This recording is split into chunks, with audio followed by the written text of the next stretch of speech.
This is Annuity Straight Talk. Since 2008, your host, Brian Anderson, has helped clients nationwide navigate the complex market for annuities. With Brian's assistance, hundreds of clients have achieved a profitable and secure retirement. I would know, because Brian has answered many of my questions concerning annuities and retirement planning. So that you can benefit as well, let's get started. Here's Brian.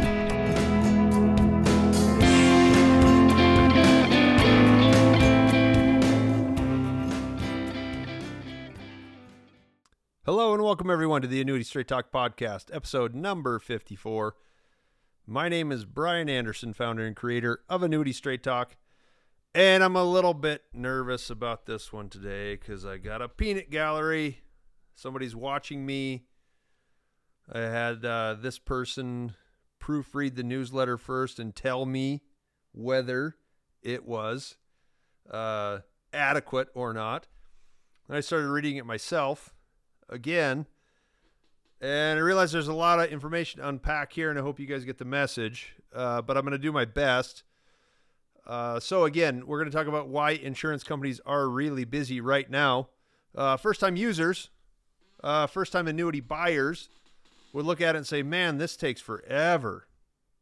But I would say more than half of the annuities I've sold this year are to people who have bought annuities before. They're either rolling annuities they've had for a while, or they are buying a new one. A different one, another one. So, for any of you who haven't used them, you got to realize there's a lot of people out there that do like annuities and they do fine. And, you know, it's your money. You still have the money. You're not giving it away.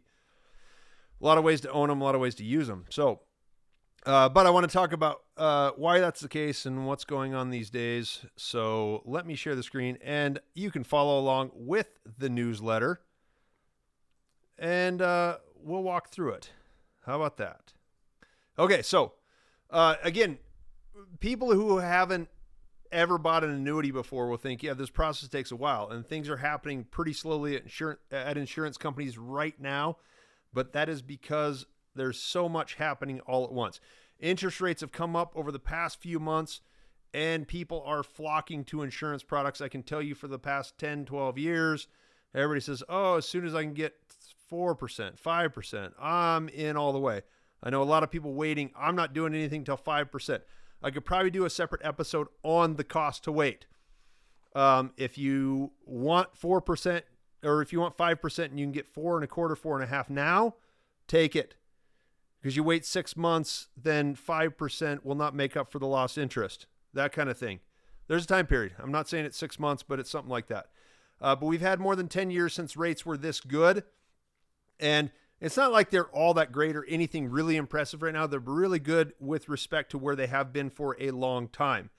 When rates rise consistently as they have for the past 3 or 4 months, what it does is it widens the spread for insurance companies. The insurance companies make more money, and they have lots of options for how they spend that extra money. You, of course, as a consumer, want a stronger yield or a higher income payment, and that's usually the first thing to change with a company. And that's true for a lot of the companies who focus on creating competitive products that offer more than any other company. The business is competitive, and so the first thing most companies do is try to create the better product. And they all look out for what the other companies are doing as well. Other companies maybe are going to try to expand their sales force. They're going to put more money into marketing. They're going to increase commissions. No matter what it is, whether they're trying to increase yield or commissions or expand marketing, it's all costing money. And, you know, and there are, as far as commission goes, there are still a lot of agents that will only sell the highest, the product that pays them the most. So when it comes to, you know, increasing rates and a lot of people jumping in and either expanded marketing tactics or better products or higher commissions that make agents more aggressive, that influx of additional business also has to be processed. So it takes a lot of backroom staff I went a few weeks ago to one of the insurance companies, was invited there to look over the operations. It's amazing how many people it takes to make that thing run. And when you have, right now, some companies are say, 25, 30, 40%, maybe double, 50% more than what they've done in the past. They need extra people. They've got to hire people, train people. When you hire a new employee that is not up to speed like an old employee, it costs you more money to get them going. All of it costs more time and money, so the insurance company has to budget. I've heard of one popular company that I heard from an internal broker that is receiving more than 1,000 new applications for annuities every single day. Now, what this all this money moving into safe assets, it either proves strength of a company from the bottom up, or it exposes a weak spot in the system. Some companies have handled it well, others have struggled. Much of what I've experienced has reinforced the selection I made of the companies I prefer to send new business to. With all these rates coming up, I've become contracted with a few companies that I have not done business in the past, so they're new to me. And so far, all the experiences have been just fine. What I like to point out, and a lot of people don't understand this, is contract service in the coming years is my big question with all these companies taking all this business right now. Because every single year that policy has to be touched. The agent should work with it. If it's an index annuity, you got to make allocation changes. You need back office staff for that. All sorts of things that this could lead to in coming years. It's not just what happens right now. So I feel pretty good about what I've done over the past several years because my top companies have all been running smoothly. Annuity applications, I would say, for my average carrier, and I use about 3 to 4 on average, kind of my top companies. And this year it's been, 7 or 8. So added a few. The top ones used to process an application in a day or two, meaning it would go through suitability and all that stuff would be approved. If it was a day or two, now it takes 3, maybe 4. If you're using an IRA, an application has to be processed before the insurance company will send transfer paperwork to the seeding custodian, say maybe a Fidelity or a TD Ameritrade, or your 401k at your employer. Then we have to, the biggest weight when you do an IRA, an annuity from a 401k to an IRA, whatever it is the longest part of the process is to wait for that the seeding company to send the money over. So typically, that's one of it takes the longest time to do, and typically, I kind of like to tell people what to expect when they start. So what should take 7 to 10 days on an average basis is taking many companies more than 3 weeks to complete. I fortunately do not have to deal with that because, again, I chose great companies. Maybe I get to gloat a little bit right now. Much of the processing time, obviously, it can be explained by an influx of business, maybe, new training, they need extra staff and all that stuff. But sometimes it exposes inadequacy at the company level. And to me, I think that's a good indicator that you should skip the company who displays that for, and instead choose one that operates more efficiently. No matter how good the product is, the extra benefit is not necessarily worth the complex contract service over the life of the contract. If you own something for, 3 years, 5 years, 10 years, or lifetime, and you have to deal with that company on a consistent basis, it could be a real headache for you when you absolutely do not want to. And that's one part of the annuities that should be simple and easy and carefree. Customer service is incredibly important, and that is coming out now more than ever because everyone is so busy. So the worst story I have this year was dealing with, I typically don't name insurance companies, and I'm not trying to disparage them for credit rating or any other issue, I suppose, but I'm just so frustrated with this specific example.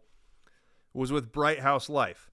So about 5 years ago, MetLife separated their life insurance and annuity business. They spun off annuities to a new company called Bright House Life. I never really liked the name, and I always call them MetLife anyway. But I've learned since that it's actually not MetLife. MetLife owns 20% of the company. It's not at all MetLife.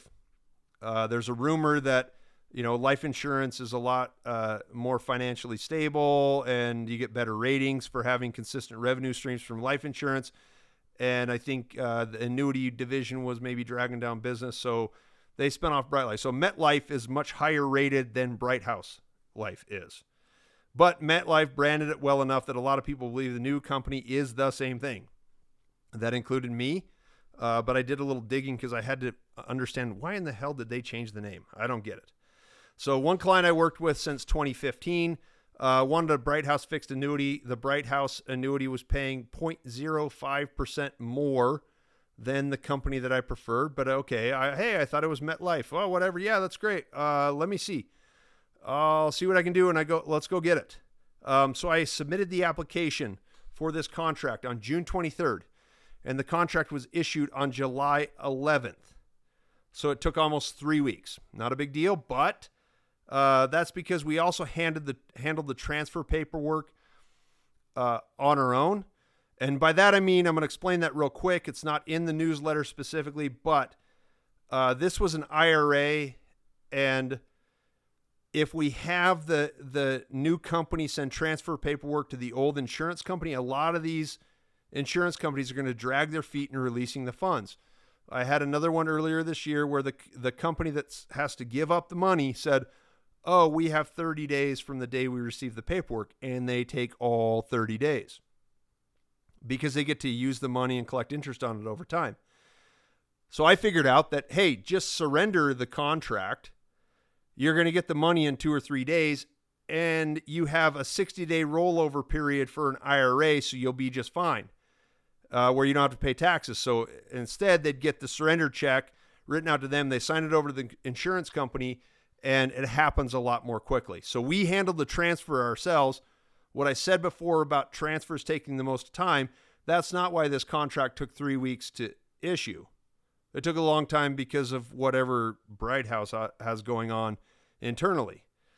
The biggest problem is that now, like, I'm recording this within spitting distance of the end of August, and I do not have a contract in hand to send to the client.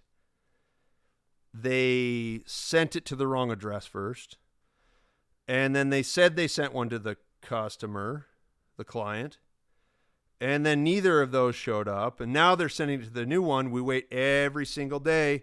Hey, where is it? It's not here yet. We're still waiting.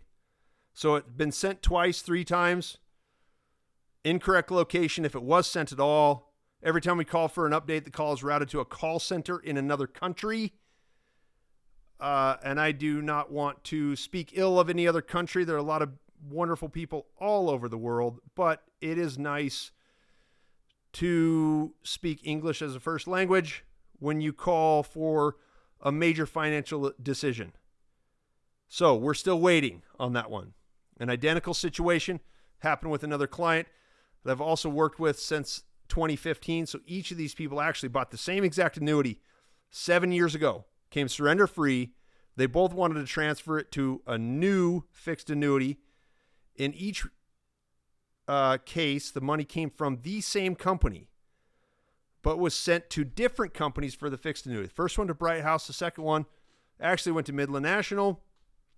With this application, it was submitted on July 16th, and I delivered the contract to the client on July 26th.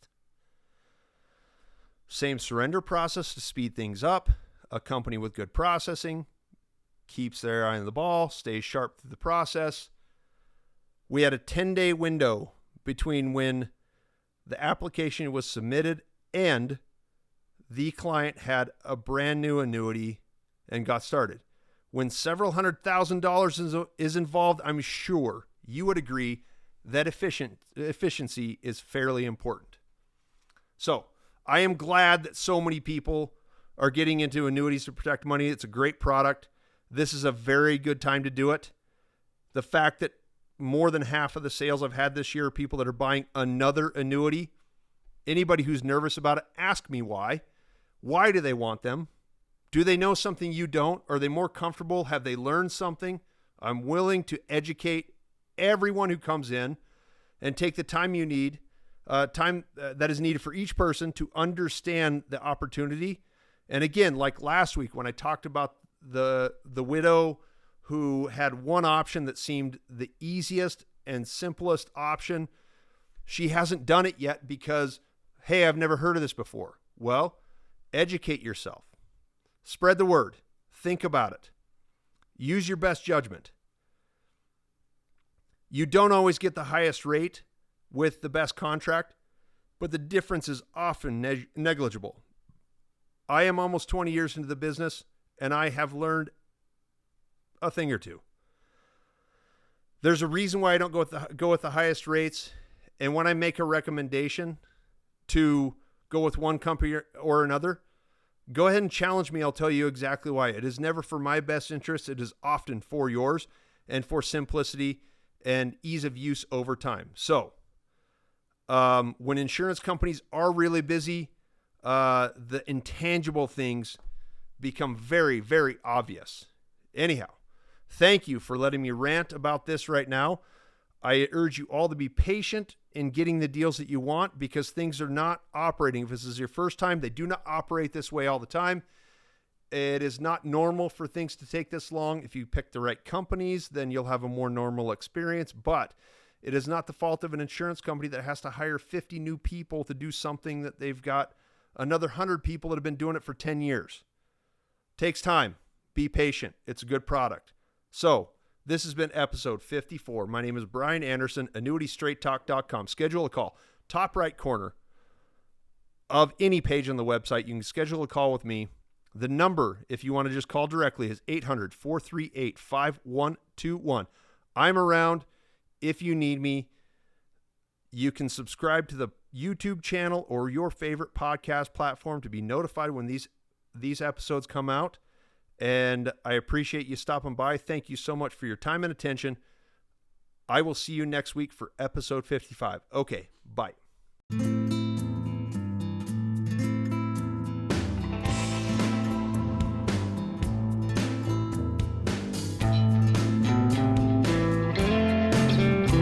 You have been listening to Annuity Straight Talk.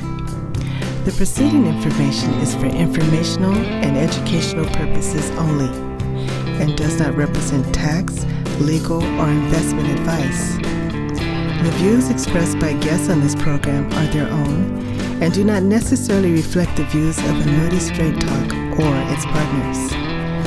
No information presented today should be acted upon without meeting with a qualified and licensed professional. It is important that you read all insurance contract disclosures carefully before making a purchase decision. Guarantees are based on the financial strength and claims paying ability of the insurance company.